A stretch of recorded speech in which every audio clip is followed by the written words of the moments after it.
Soon, 32 million people will be pushed into poverty. In a rare statement, Iran's supreme leader said his country plans to manage the critical oil choke point moving forward. The foreigners who greedily commit evil from thousands of kilometers away have no place in it, except in the depths of its waters. It seems like the ceasefire itself is meaningless. There's a good chance that hostilities may break out and the fighting may continue. On Capitol Hill, the U.S. Secretary of Defense seeking approval for $1.5 trillion in defense spending faced a second day of grilling about the war. Iran's hardline regime remains in place. It still retains stockpiles of enriched uranium, and its nuclear program remains viable. Iran's military retains enough combat effectiveness to keep the conflict at an impasse. President Trump has the courage, has had, unlike other presidents, to ensure that Iran never gets a nuclear weapon and that their nuclear blackmail never succeeds. We have the best negotiator in the world driving a great deal. Speaking to reporters this afternoon, the U.S. president maintained negotiations were ongoing, saying Iran was, quote, dying to make a deal. Jeff? Heather Garrix West in Washington. Thanks, Heather.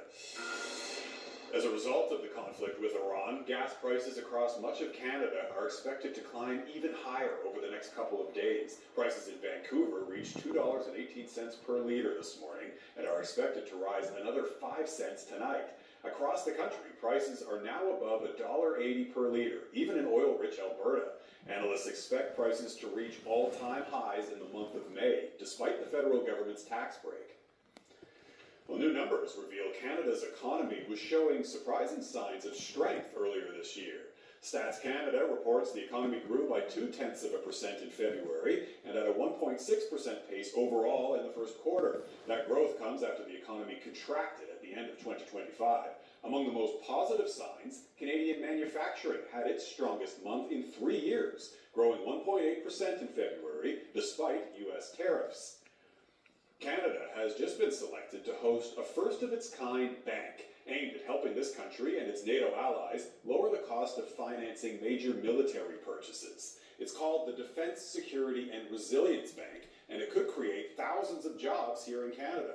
Our David Aiken joins us now from Ottawa. So, David, what will it take to make this bank a reality? Well, Jeff, there's still a lot of work to do to create this new multinational bank. For one thing, Canada and several of its NATO allies